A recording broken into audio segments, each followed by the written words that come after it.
Hi all, ഇന്നത്തെ പുതിയൊരു വീഡിയോയിലേക്ക് എല്ലാ ഉദ്യോഗാർത്ഥികൾക്കും സ്വാഗതം. നമ്മൾ LDC എക്സാമിന് വേണ്ടിയിട്ടുള്ള ക്ലാസ്സുകളാണ് ഇപ്പോൾ ചെയ്തുകൊണ്ടിരിക്കുന്നത്. അപ്പോൾ 2027 നമുക്ക് വരാനിരിക്കുന്ന LDC എക്സാമിന് വേണ്ടി നമ്മൾ ഇപ്പോഴേ തന്നെ നന്നായിട്ട് തയ്യാറെടുക്കണം. അതിനുവേണ്ടി കേരള നവോത്ഥാനത്തിൽ നിന്നുള്ള ഒരു ഭാഗം ചട്ടമ്പി സ്വാമികളെക്കുറിച്ചാണ് ഇന്നത്തെ ക്ലാസ്സിൽ നമ്മൾ പഠിക്കാൻ പോകുന്നത്.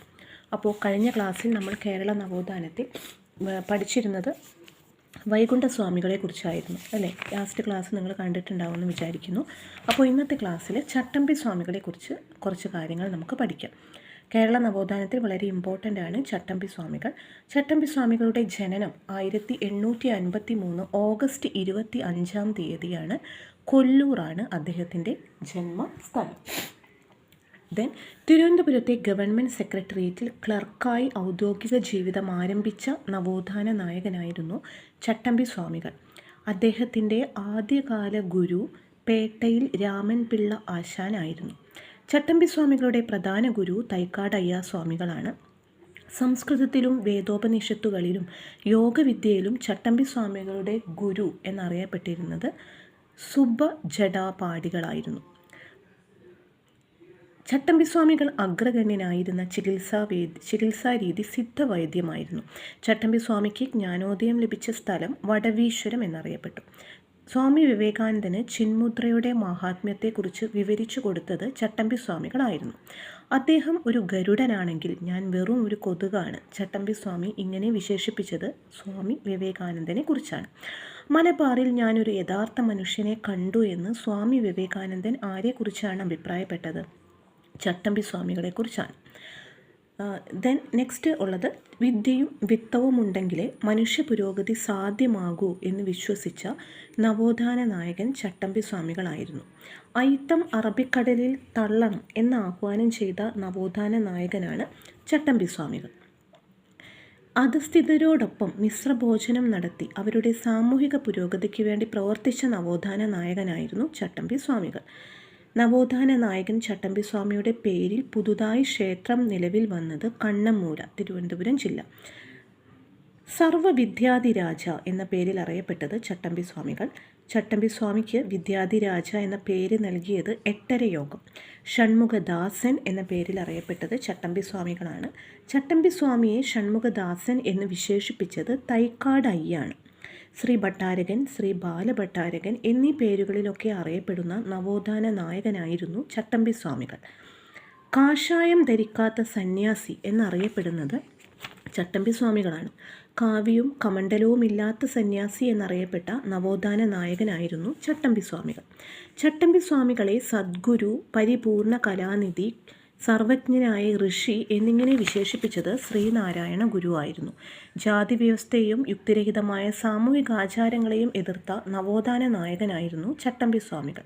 കൂട്ടുകുടുംബ വ്യവസ്ഥ, സംബന്ധം, മരുമക്കത്തായം എന്നിവയ്ക്കെതിരെ പോരാടിയ നവോത്ഥാന നായകനായിരുന്നു ചട്ടമ്പി സ്വാമികൾ.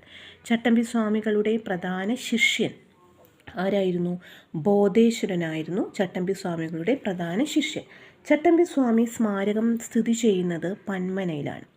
പന്മന ആശ്രമം നിർമ്മിച്ച ചട്ടമ്പി സ്വാമിയുടെ ശിഷ്യൻ കുമ്പളത്ത് ശങ്കുപിള്ളയായിരുന്നു. ചട്ടമ്പി സ്വാമികളുടെ സമാധി സ്ഥലത്ത് അദ്ദേഹത്തിൻ്റെ ശിഷ്യന്മാർ ചേർന്ന് സ്ഥാപിച്ച ക്ഷേത്രം ബാലഭട്ടാരക ക്ഷേത്രമായിരുന്നു. ചട്ടമ്പി സ്വാമികളോടുള്ള ബഹുമാനാർത്ഥം ഇരിങ്ങാലക്കുടയിൽ നിന്നും ആരംഭിച്ച മാസിക സദ്ഗുരു ചട്ടമ്പി സ്വാമികളോടുള്ള ആദരസൂചകമായി ഇന്ത്യൻ തപാൽ വകുപ്പ് സ്റ്റാമ്പ് പുറത്തിറക്കിയത് 2014 ഏപ്രിൽ 30 ആയിരുന്നു. കേരള സർക്കാർ ജീവകാരുണ്യ ദിനമായി പ്രഖ്യാപിച്ച ദിനം ഓഗസ്റ്റ് 25. ചട്ടമ്പി സ്വാമികളുടെ സമാധിയിൽ അനുശോചിച്ച് പണ്ഡിറ്റ് KP കറുപ്പൻ രചിച്ച കവിത സമാധി സപ്താഹം. ചട്ടമ്പി സ്വാമികൾ വിവേകാനന്ദനെ കണ്ടുമുട്ടിയ വർഷം 1892.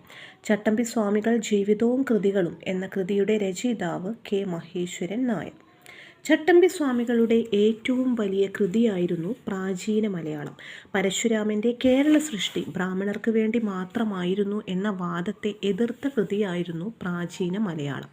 ചട്ടമ്പി സ്വാമികൾ പരിഭാഷപ്പെടുത്തിയ സുന്ദരസ്വാമികളുടെ തമിഴ് കൃതി നിജാനന്ദ വിലാസം. മനുഷ്യ സമുദായത്തിൻ്റെ ആദ്യ ഭാഷ തമിഴാണെന്ന് വാദിക്കുന്ന ചട്ടമ്പി സ്വാമികളുടെ കൃതി ആദിഭാഷ. അവർണർക്കും വേദം പഠിക്കാം എന്നു സ്ഥാപിച്ച ചട്ടമ്പി സ്വാമികളുടെ കൃതി വേദാധികാര നിരൂപണം. ഏറ്റുമാനൂർ ക്ഷേത്രത്തിലെ ആറാട്ടു ദിവസം പ്രസിദ്ധീകരിച്ച ചട്ടമ്പി സ്വാമികളുടെ കൃതിയായിരുന്നു ക്രിസ്തുമത നിരൂപണം. ബ്രഹ്മാനന്ദ ശിവയോഗിയുടെ മോക്ഷപ്രദീപം എന്ന കൃതിയെ വിമർശിച്ചുകൊണ്ടുള്ള ചട്ടമ്പി സ്വാമികളുടെ കൃതി മോക്ഷപ്രദീപ ഖണ്ഡനം. കുഞ്ഞൻ പിള്ള എന്ന യഥാർത്ഥ നാമധേയമുള്ള കേരളത്തിലെ നവോത്ഥാന ചിന്തകരിൽ പ്രധാനിയായിരുന്ന വ്യക്തിയായിരുന്നു ചട്ടമ്പി സ്വാമികൾ. അപ്പോൾ ഇത്രയും കാര്യങ്ങൾ ചട്ടമ്പി സ്വാമികളുടെ ഭാഗത്തു നിന്നും പഠിക്കേണ്ട വളരെ ഇമ്പോർട്ടൻ്റ് ആയ പോയിൻറ്റ്സ് ആണ്. അപ്പോൾ ഒരുപാട് കാര്യങ്ങളുണ്ട് നമ്മൾ ചട്ടമ്പി സ്വാമികളെ കുറിച്ച് പഠിക്കാനുള്ളത്. എക്സാമിന് വളരെ അധികം തന്നെ ഇമ്പോർട്ടൻ്റ് ആയിട്ടുള്ള ഒരു നവോത്ഥാന നായകൻ തന്നെയാണ് ചട്ടമ്പി സ്വാമികൾ. നിങ്ങൾ പ്രീവിയസ് ക്വസ്റ്റ്യൻ പേപ്പറൊക്കെ എടുത്ത് നോക്കിയാൽ കാണാം, അതിൽ ചട്ടമ്പി സ്വാമികളെ കുറിച്ചുള്ള ക്വസ്റ്റ്യൻസ് എത്ര വന്നിട്ടുണ്ട് എന്ന് നിങ്ങൾക്ക് മനസ്സിലാക്കാൻ പറ്റും. അപ്പോൾ ഇന്നത്തെ വീഡിയോ ഇത്രയേ ഉള്ളൂ. ഇന്നത്തെ ക്ലാസ് നിങ്ങൾക്ക് മനസ്സിലായെന്ന് വിചാരിക്കുന്നു. അപ്പോൾ നമുക്ക് എന്തായാലും പുതിയൊരു ക്ലാസ്സിൽ പുതിയൊരു ടോപ്പിക്കുമായിട്ട് കാണാം. അപ്പോൾ ഇന്നത്തെ ക്ലാസ് എല്ലാവർക്കും ഇഷ്ടമായെങ്കിൽ നിങ്ങൾ ലൈക്ക് ചെയ്യുക, ഷെയർ ചെയ്യുക. താങ്ക്